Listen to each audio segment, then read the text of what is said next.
Live from WBFF in Baltimore, this is Fox 45 Morning News. Good morning. Thanks for being here on this Sunday, May 28th, as we look out over this city. I'm Patrice Sanders. Let's get right over to your forecast. We've got meteorologist Jasmine Lomax with all those details. Good morning. Good morning, Patrice. We are waking up to mostly dry and mostly cloudy skies here over Baltimore and the surrounding areas. But we do have some showers along parts of the eastern shore, and this will continue into the afternoon. There is the chance that some of the rain reaches the Baltimore area, but it would be light and brief. Most of the day will be dry. Tomorrow, however, that changes as this weather maker, this low pressure system, continues to move inland. It's already leading to showers across parts of the region. So if you're traveling anywhere south, you'll likely run into rain. But here we stay mostly dry, at least today. Temperatures reach the mid 70s. Then tomorrow we have our chance for a few showers on Memorial Day. Temperatures reach the upper 70s, and then there's another chance for rain on Tuesday with lower temperatures. I'll let you know the timing of the rain and when we dry out coming up in my Weather Authority forecast. Back to you. Thank you, Jasmine. 10:31 now. We begin this morning in a city in crisis. A 38-year-old man is dead after a shooting near Clifton Park just before 7:30 last night. It happened along Harford Road near the Alameda. Baltimore police say the man was hit in the body and taken to the hospital where he died. No information on any suspects. If you have information about the shooting, you're asked to contact police. Tonight marks the third night of Baltimore's youth curfew, designed to keep children off the streets late at night over the summer months. Mayor Brandon Scott released a strategy to keep kids engaged with activities and away from danger, calling it his Be More This Summer plan. If we want them to participate in it, then they have to be involved in the creation of it. The most idiotic thing that we've ever done in my lifetime is do plan things for young people without young people being involved. As part of the curfew, youth under the age of 14 need to be home or with a chaperone at 9 o'clock. It is 11 p.m. for those 14 to 16. If not, they will be asked to go to a connection center. Now, as an incentive to keep kids off the streets, the city's pools will have parties and midnight basketball leagues return every weekend. There will also be library events with prizes during the day and concerts throughout the city. Full plan details are available at foxbaltimore.com. Mayor Scott says night one of the curfew was a success, but others still have concerns. Maxine Stryker has more. As the clock struck 9 p.m. Friday, the city's new youth curfew officially went into effect with some hope. I really have high hopes that it will work. But even more skepticism. It's unbelievably poorly thought out. This is not a tool that's going to make the Baltimore city safer. This is not a tool that's going to go against the young folks who are intentionally creating unproductive activity at night. So I mean, I think we just have to accept that and literally move on. Under the curfew, young people will be asked to leave on their own or be transported by bus to a youth connection center, where the city will supply food and games in an attempt to locate their parents. There's one here at a rec center in Park Heights, another at a church community center in East Baltimore. But the youth can refuse to go, and the concern is they will. We stopped by the Rita Church Community Center last night, and all was quiet. We spotted no kids going in. But Faith Leach, the city's chief administrative officer, sharing this picture on Twitter of the staff at the center ready for them if they did show up. We asked the mayor's office how many youth attended the connection centers, and in a statement he said in part, there was no need for any children to be transported to our youth connection centers, which are serving as the foundation of our approach to curfew. At an event earlier, he touted night one as a success. We didn't have any major incidents with our young people. We know people got the message, and we're going to continue to work each and every day around curfew as we've had in Baltimore for the last 30-something odd years. Well, Baltimore police will be limited in their enforcement role. A plan. Children are not required to comply, which some argue could create a standoff with police. I don't see how we're not having our young people engage with the Baltimore City Police Department as well, because I think that's where the disconnect lies. Young people and criminal activity as it relates to guns, how are we monitoring that we're not putting other young people in a dangerous situation? Under the curfew memorandum, Baltimore police can only make a vacate announcement to groups of 10 or more juveniles. It suspends the previous memorandum that gave officers discretion to conduct pat-downs.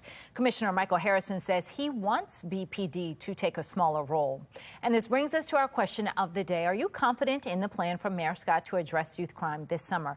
So far, 96% of those who voted say no.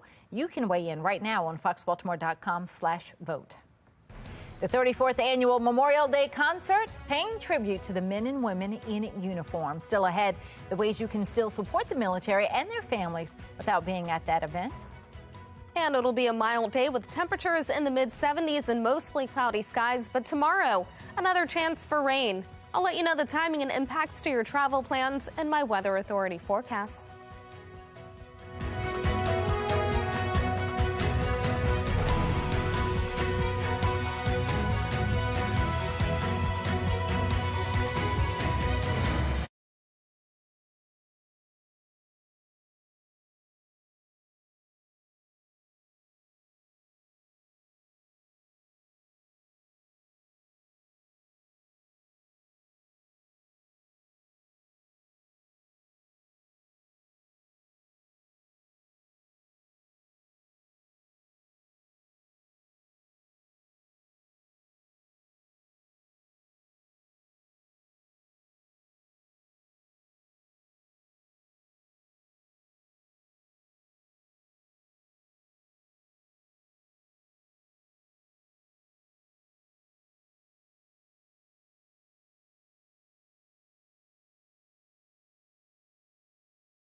(10:38) and taking a live look from Capitol Hill, where President Biden and House Speaker Kevin McCarthy have reached a tentative agreement to raise the nation's debt ceiling in exchange for cuts to federal spending. If Congress approves the pact in time, it would avoid what could be an economic calamity, not only for the United States, but for countries around the world. They are still working on the final details of the agreement. The House Speaker updated reporters shortly after the agreement was reached last night. I just got off the phone with the president. I talked to him twice today, and after weeks of negotiations, we have come to an agreement in principle. We still have a lot of work to do, but I believe this is an agreement in principle that's worthy of the American people. McCarthy says the deal has historic reductions in spending and does not raise taxes. On Twitter, President Biden said the agreement is good news for the American people and protects critical programs for the working class. A final vote is expected Wednesday. The deadline for a deal is June 5th. Love in Action Worldwide Ministry strives to unite churches and give back to the community. In this morning's Maryland Moment, photojournalist Drew Fox rode along with Reverend Chandra Webb as she looks to help those in need. The night before literally feels like the night before the first day of school or the night before Christmas. It literally starts with 100 cups of coffee, and then it's really a blur. So my car is called the DM, and I will tell people they get to slide into the DM.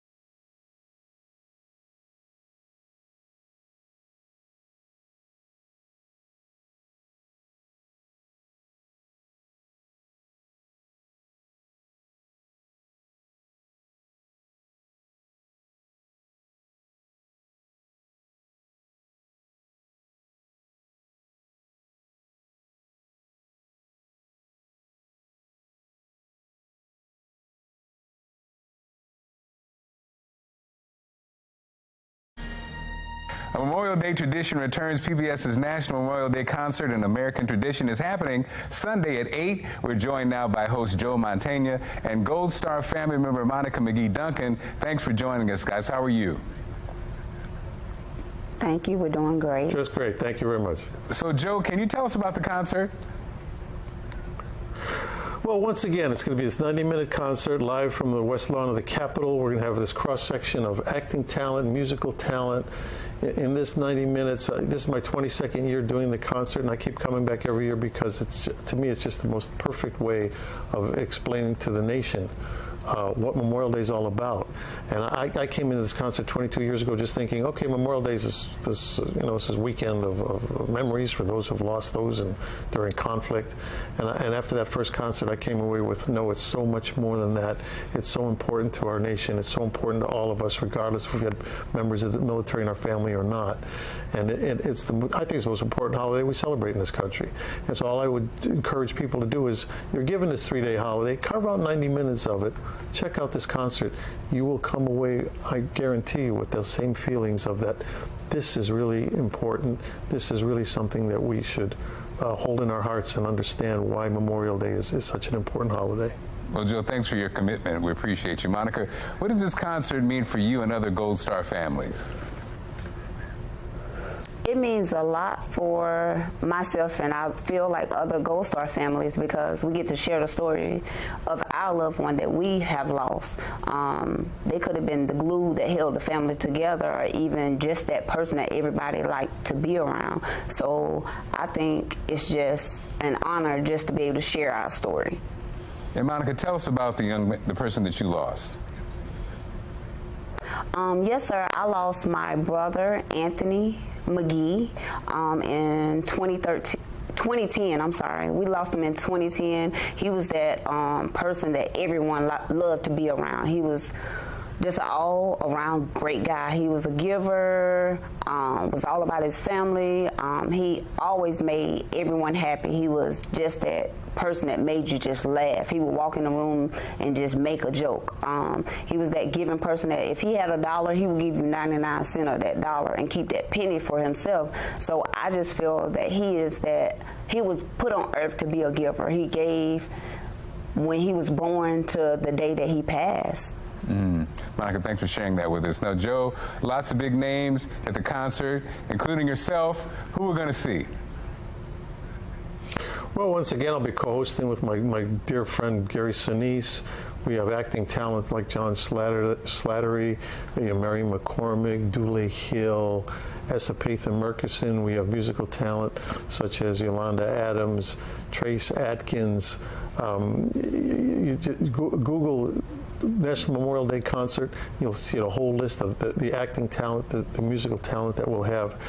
It's always a special, performance every year. We always think that last year's was always the best one, and then all of a sudden we do the next one and we go, wow, this one's just really, really powerful, really perfect. So like I say, I would just encourage everyone to just go ahead, have your barbecue, watch the Indianapolis 500, but take out 90 minutes and you won't regret that you watched this program. Definitely. Joe Mantegna and Gold Star family member Monica McGee Duncan, thanks for joining us this morning. You can watch PBS's National Memorial Day Concert Sunday night at 8. Thanks again, guys. Thank you. Take care. 10:48 now. Fire up the grill or maybe head to the drive-thru just in time for Memorial Day. Today is National Hamburger Day. Now, the day doubles as International Hamburger Day, and it wraps up National Burger Month. It's a lot of meat. Americans eat 3 hamburgers a week on average. That adds up to tens of billions of burgers a year. Hamburgers make up in the world. That is a lot. We want to see how you're celebrating Memorial Day. Maybe you got burgers on the grill. Scan the QR code on your screen. That will take you to foxbaltimore.com/chime in, where you can upload your pictures and videos. Well, trending now, workers say they feel more productive when they have a beverage nearby. A recent survey of 2,000 people shows hot coffee was the most preferred drink, followed by iced coffee, water, and flavored water. 77% of coffee drinkers say they need 2 or more cups of coffee to work optimally. And almost a quarter say Mondays are the most needed days for it. Thousands in Chile gathered to create the world's largest human bicycle. Look at that. They packed onto a bicycle image in the capital of Santiago yesterday. The group breaking the Guinness World Record by surpassing the 2,620 participant mark. It's a lot of people. A Kentucky man who ran out of gas stopped to fuel up and left a millionaire. Michael Schlimmer explained that he ran out of gas and he had 40 bucks on him. So he bought $20 in gas and a single $20 lottery ticket. Turned out that ticket was a $1 million winner. The Food Mart where he bought it will get more than $8,000 from the Kentucky Lottery for selling him the winning ticket. And then he chose the lump sum of $862,000 rather than getting $50,000 a year over 2 decades. Slimmer says he plans to buy a new car while saving the rest of his winnings. All right, so we've got meteorologist Jasmine Lomax. If I ran out of gas and I had 40 bucks, I probably would put all 40 in the gas tank, but his way worked out so much better. Yeah, I agree. I would probably do the same thing, but you know, you have to just try sometimes, and that's how you get lucky. He sure did. Well, we are very lucky with our forecast here. We've got nice and dry weather, and we'll stay mostly dry throughout the day, but unfortunately that changes tomorrow for Memorial Day, possibly impacting some of your plans. 66 currently, we're starting to warm up. Still mostly cloudy over Baltimore with a light breeze and winds out of the northeast. Temperatures are mainly in the 60s, a few spots still in the 50s across the state. Most of us dry right now, but we are seeing some spotty showers along parts of the eastern shore. It's not a washout for them, but if you are heading to the beach today or tomorrow, the rain will be a part of the forecast. Some of those showers could even reach the Baltimore area today, but tomorrow, the better chance for rain as we deal with this low pressure system now starting to move inland along the Carolinas. It's leading to showers across the region. If you're traveling south, again, the rain part of the forecast, but tomorrow across the Baltimore area, that's when we have the better chance for showers here. Notice this afternoon, there's that chance for very, very isolated showers. It won't be a washout. Most of us stay dry and cloudy. As we head into the evening and night, still looking at dry weather, but this changes tomorrow morning. We are looking at some of those showers moving farther north, and that means that you could be driving on wet roads for the morning. The showers continue off and on as we head into the afternoon and even into the evening and night. We're looking at that chance for showers continuing into Tuesday. There could even be areas of heavy rain.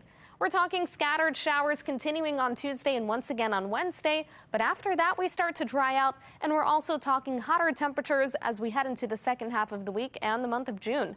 75 for the high temperature this afternoon with mostly cloudy skies. Then for Memorial Day, highs will be around 77. We have that chance for scattered showers, so if you have to drive anywhere, just make sure that you are keeping watch on the radar. As we move forward into the work week, temperatures around 73, a little lower on Tuesday. We've got scattered showers again on Wednesday, 76 for the high. After that, we get ready for a major warm-up as the month of June starts. It's also the start of meteorological summer, and it'll feel like it. 87 for the high on Thursday, 91. We're looking at the 90s for the first time this year on Friday, and then the upper 80s on Saturday. Back to you. Thank you, Jasmine. Brew at the Zoo, the Maryland Zoo's biggest fundraiser of the year, continues later today. There was plenty of fun and plenty of beer yesterday afternoon during day one of the festival, which allows guests to get up close and personal with the animals while they try some of the best brews Baltimore has to offer. And if you're not a drinker, no worries, there's still plenty of options. It's a really great event for families because zoo admission is included. So right throughout the zoo, there's stations where adults can grab maybe an alcoholic seltzer or something, and we have plenty of non-alcoholic drinks for designated drivers and for little people. At the zoo returns today from 1 until 7 p.m. Tickets go fast. Make sure you grab them at the Maryland Zoo's website. All proceeds go toward animal care and conservation efforts. As you heard Jasmine say, we're expecting scattered showers for tomorrow. It's all in our 7-day forecast. 10:53, you're watching Fox 45 Morning News, all local, all morning.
we're taking a look over the harbor right now.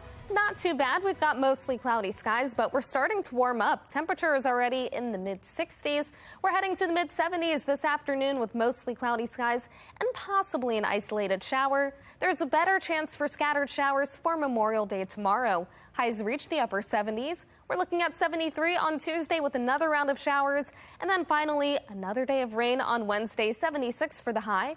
As we enter the month of June, we're looking at much hotter temperatures, and it's going to feel like summer for the start of meteorological summer. 87 on Thursday, 91 on Friday. We're looking at the 90s for the first time this year. We'll be in the upper 80s on Saturday. Then as we head into the rest of the weekend, temperatures remain in the hot 80s.